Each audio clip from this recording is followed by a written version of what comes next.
Hi everyone, I have an exciting tool to share with you today.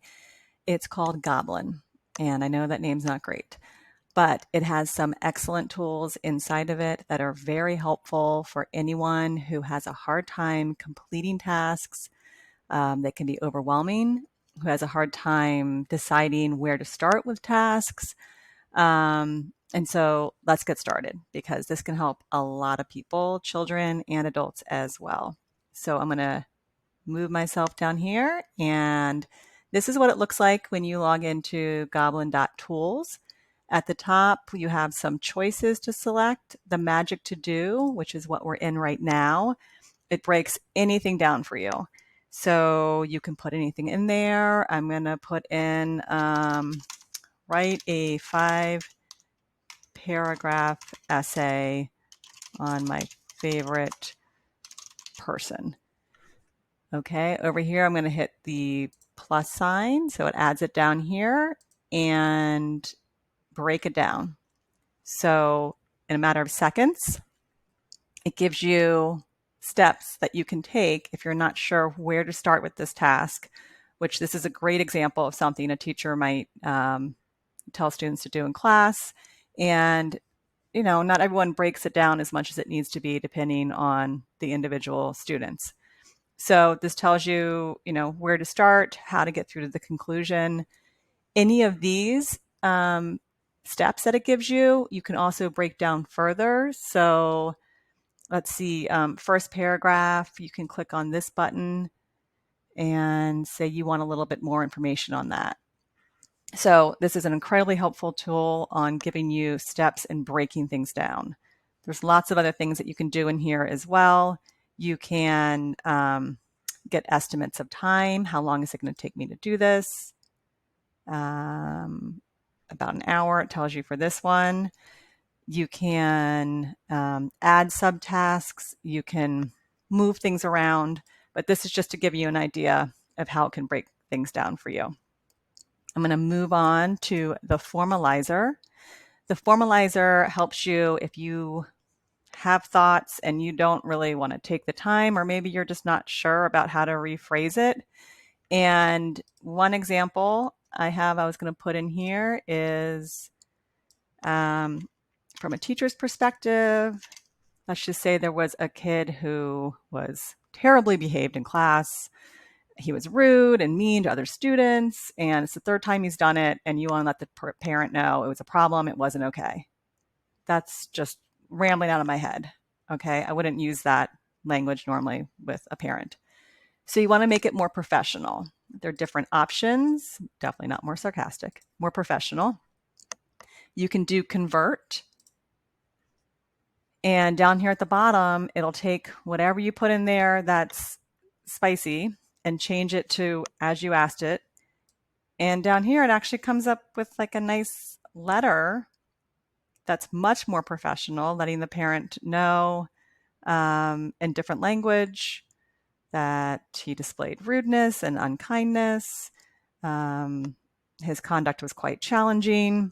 It goes on, but just an example of one way you could use it from a teacher's perspective. Again, many other ways you can use it. You have in all of the options these peppers, and you can adjust on how strongly you want the text to come across. Do you want it to change it a lot or little or a lot? So that's also something to keep in mind. Then we're going to go on to the judge. The judge is if you're misreading the tone, which again is excellent for anyone who is neurodivergent because that is very common to misinterpret the tone or certain nuances in language.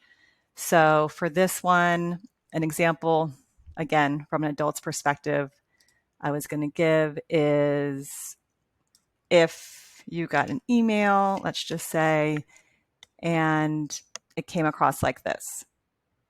You might not be sure if, say it's from your boss, and maybe it's not as friendly as normal, or that's how you're interpreting it. You can hit judge on here, and it'll give you a little bit more perspective.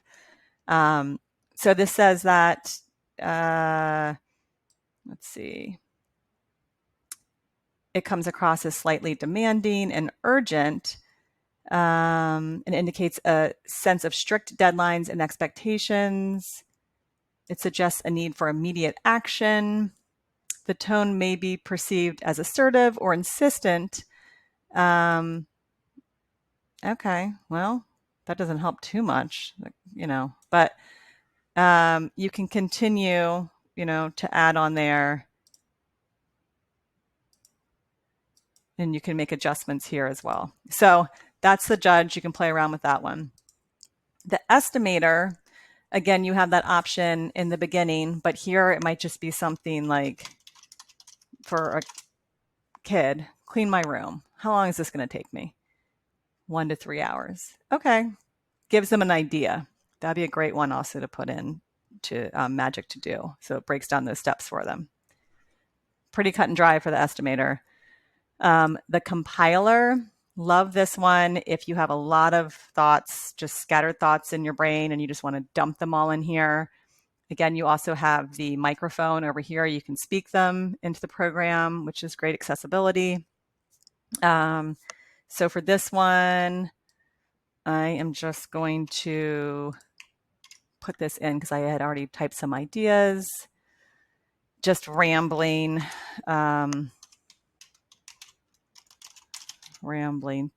thoughts again today. I'm just going to add that in, like that just might be in my head.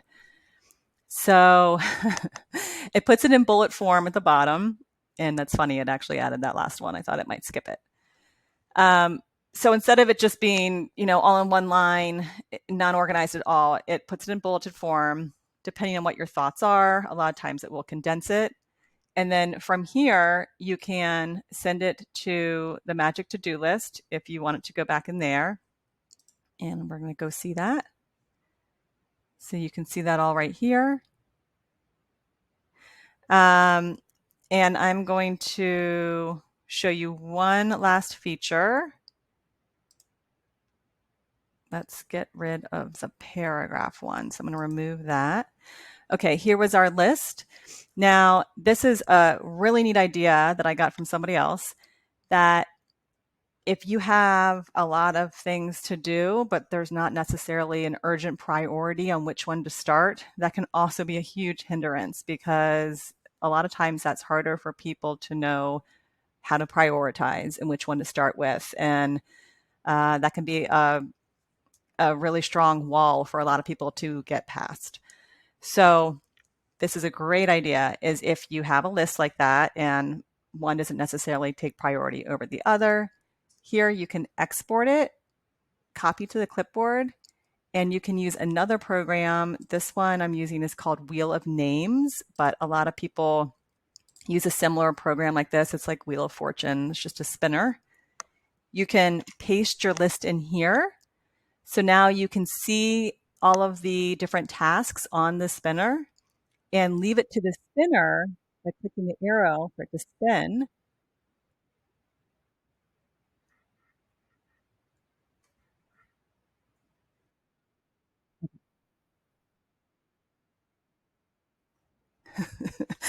I think my microphone might have gotten silenced because it was doing the spinning, but leave it to the spinner to select. And then whichever one it picks for you, the rambling thoughts one was not the good one to have on there. Let's do that again.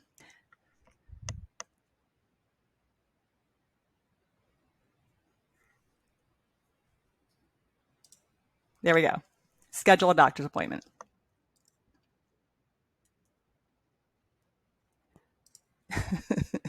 So that would be the one that you would do, and you would move forward with that task. I really love that idea, because I know that's a struggle for a lot of people deciding which one to start with. So here are some great tools for you to try out. I hope you enjoy them. And if you do and you like this video, please like and subscribe for future videos. I hope to see you again.